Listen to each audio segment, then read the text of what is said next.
Push it! No! You made me lose my fucking run! You are going to sit there and wait until I finish this demo. Then you can kill me! Capiche? Five Nights at Frickbear's. So I'm gonna be 100% honest here. In the time I've been alive, I've never once played any of the mainline FNAF games. This is because I'm a massive pussy. Horror games are not my cup of tea. As I've learned relatively recently, I'm the type of person who literally gets spooked by his own shadow. Chaos control! I ducked out of Spooky's Jumpscare mansion when I started getting caught off guard by the cutouts, because I knew I wasn't going to be able to handle whatever was coming up next. Luckily for me, there's a series of FNAF fan games that completely removes the horror from the franchise. Granted, I guess that's what the mainline games have been doing for a while now, but this time it's intentional. To celebrate the Thanksgiving season, we're going to be taking a brief look at the Five Nights at Frickbear's 3 demo. The Five Nights at Frickbear series was created by Doubledo, with the first 2 games being released on Scratch of all things. Now, I did take a look at the first 2 Frickbears games after I played the demo for the 3rd, and they're pretty good. I haven't played a game on Scratch since I was a tyke, so it was a pretty novel experience. And for Scratch games, they really are impressive. My memory of Scratch games are these really cheap and poorly made games. Granted, that's because most of the users on the site are children, and hell, I wasn't making anything better. But the 2 Frickbears games are kind of marvels given the platform. The second game even has a proper recreation of the Wario Land 4 intro with a couple bits of custom animation, and the art style of the games is very cute and appealing. I didn't end up finishing either of them since I didn't want to spend a particularly long amount of time on them, but they're still pretty damn neat regardless. But the main attraction for today is the demo for the 3rd game in the series. For the 3rd game, they made the move to Game Maker Studio, which opens up a lot more room for creative freedom compared to Scratch, and the game makes incredible use of the new software. It starts with this fun warning screen that's styled like a company memo, then thunder strikes as we transition to the main menu. And the first thing I want to point out is the visuals. They've retained the thick outlines of the original 2 games, but there's a few notable art style changes, namely that the characters have actual eyeballs instead of just pupils. The visuals in general are just phenomenal. The first 2 games looked alright for what they are, but the 3rd game has a very striking and distinct style. The animatronic designs are cartoony and full of character, and they display a lot of personality on the cameras. Some of my personal favorite camera shots were Chica's Cupcake staring at the camera and Foxy looking zooted out of his mind when he's on his first stage. Notably, the game allows you to choose between multiple different color palettes in the options. These include the classic black and red from the first 2 games, full grayscale, Game Boy, or full color. I chose to play in full color to keep things as readable as possible. The in-game UI is based off old Windows 95 computers, which means gray, pixelated fonts, and lots of boxes.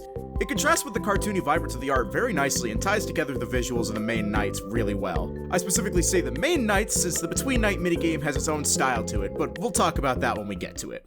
Before we can start the game, we're given a difficulty select, but you may have noticed something unique about these difficulties. Each difficulty is represented by a different night guard from the series. Easy is represented by Jeremy Fitzgerald from FNAF 2. This version of Jeremy is an accident-prone student looking for a summer job. He's terribly unfortunate, and reading his intro dialogue made me feel really bad for him, but he has a pretty chipper attitude about his life all things considered. Normal has you playing as Mike Schmidt from the original game, rather than being Michael Afton like the main series supplementary material seems to imply. This version of Mike is somewhat based off his movie version. I say somewhat because there are a few notable differences. While he is recommended the job by a job counselor, he never mentions anything about having a sister, seems wholly indifferent to anything that's going on, and really gives off massive Squidward vibes. Hard Mode's main guard is Vanessa Shelley from Security Breach. While she takes her name from the movie version and design from the Security Breach version, this Vanessa seems to be a unique take on the character. She has prior history as a night guard with this universe's version of Freddy's, going back to when his surname was still Fazbear instead of Frickbear. Compared to Jeremy's cheerful and compassionate yet klutzy nature and Mike's complete and total apathy, Vanessa is relatively neutral in terms of personality. She isn't all sunshine and rainbows, but she also isn't dismissive of her situation. A couple days before I started writing the script, Dorbledo revealed the night guard for the lunatic difficulty, Fritz Smith from the Final Nights of FNAF 2. Needless to say, he looks befitting of the title of Lunatic. As you probably noted from my long-winded description of each character, the difficulties offer a bit more than just tweaks to the gameplay. Each character has different dialogue and will react differently to the characters they meet in the story. As for a neat little cosmetic difference, your character's reflection can be seen in the camera when you pull it up and put it down. As for actual gameplay tweaks, while I'm not 100% sure, I'm pretty certain that each difficulty makes the main 4 animatronics more aggressive. The more notable gameplay adjustment comes with the post-night minigame, but we're still not quite there yet. The demo only features 2 nights, with the first night being your basic introduction to all the mechanics. Listening to the phone call will clue you in on all the basic elements, while also setting the tone as the phone guy is seemingly crushed in a comical manner. Pour one out for the food service employee. Now, I mentioned earlier that I've never actually played any of the mainline FNAF games, but after finishing this demo, I can safely say, I now understand why people like these games so much. This game, like most other FNAF games, is controlled using the mouse and keyboard. Thankfully, this game absolutely loves hotkeys. Almost every action you can take has a hotkey rather than requiring mouse use. This allows you to primarily use the mouse for looking around the office. Frickbear combines a lot of different gameplay elements from throughout the series. We have the cameras, which were a staple mechanic from the first 3 games, the mask from FNAF 2, the vent system and temperature gauge from Pizzeria Sim, a flashlight which can be used both in the office and on the cameras, the doors from FNAF 1, and a center window reminiscent of the FNAF 2 office. Cameras work pretty much exactly how they did in the first 3 games. You flip between them to see where everyone is. The vent system allows you to place an audio lure to keep certain animatronics out of the office, and the mask is used to make certain other ones leave. The game does a really good job of balancing everything. You constantly have something to do, but it isn't entirely overwhelming to keep track of everything. It also makes sure that almost everything has a purpose and sees use throughout the nights. It creates this wonderful dance where you flick between multiple defenses quickly to try and save power, since almost everything uses it.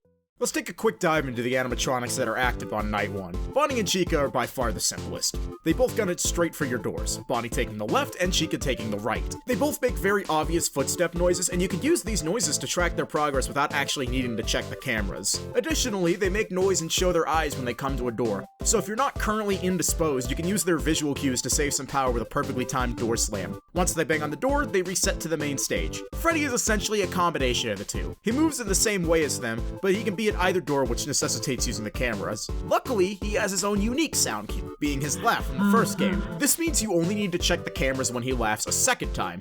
Once he laughs a third time, you need to immediately shut whichever door he's at. Like Bonnie and Chica, he'll bang on the door and then he'll reset to the main stage. Finally, we have Foxy and the puppet, who are a bit unique. Foxy uses an altered version of his mechanic from FNAF 1. You need to occasionally pull up the cameras to keep him from moving. Unlike the first game, pulling up the cameras alone only slows him down. In order to keep him frozen, you need to check Pirate's Cove specifically. If he gets all the way out, you'll hear him bolt down the hall, which requires you to shut the left door. He'll bang on it and then leave. The puppet similarly uses an altered version of its original mechanic. Rather than needing to manually wind up the music box, you simply need to click the reset music button on cam 6. The game has the possibility of getting a shit ton more hectic as it goes on, so the simplicity is much appreciated. The animatronics aren't the only thing you need to worry about during the night. As mentioned before, almost everything uses power. The more tools you use at once, the faster it drains. I was fucking stupid the first time I played and kept draining all my power on the first night. On easy mode. Because I kept shutting the door the moment Bonnie or Chica appeared. Aside from that, we also had the previously mentioned temperature gauge. This slowly goes up over the night and kills you if it maxes out. In order to lower it, you need to use the desk fan. You can toggle it on and off at any time, but it uses power like everything else. Running out of power means death in the same vein as the first game. Once you finish the night, you'll be greeted with a cutscene where you get a call from the boss, and it's Wario. The owner of Freddy Frickbear is fucking Wario. I played this one before the first 2 Frickbear games, and even without context, I recognized the tech sound as being Wario's voice almost instantly. Anyways, he's short on hands since the previous phone guy has decided to do an impression of Squidward post-Pioneer's Rock. So he needs you to go handle the salvage job phone guy was supposed to do, which means we finally get to talk about the post-night minigame.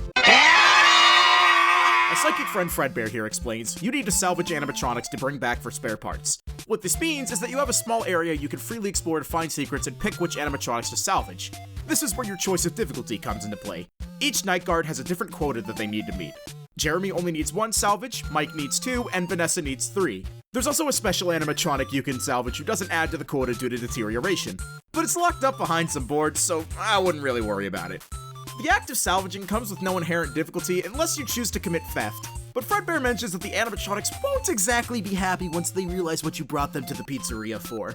Once night 2 begins, each of the animatronics you salvage will be added to your night. Luckily, the game tells you how they work after you salvage them, as well as having the option in the pause menu to review their mechanics. This essentially gives you the freedom of a custom night within the main campaign. You can plan your salvages around reducing or increasing the challenge. Or just decide to have as many things going on as possible and create your own little hellscape where you barely manage to scrape by as an animatronic fox tries to disavow you, but the clock strikes 6 a.m. and by law he has to let you live. Don't look at me like that. I'm not gonna go over every single animatronic you can choose to grab, since I want to leave some surprises for people who want to play this game for themselves. After Night 2 ends, you're given an ending cutscene which changes depending on your character and the choice you made. I haven't personally seen every combination yet, but I think I'm gonna wait for the full game before experimenting that hard. Once the credits end, the game gives you rewards in the form of new animatronics to use in the custom night mode. Again, waiting for the full game before trying that. Rewards are based on your difficulty and what choices you made during the salvage.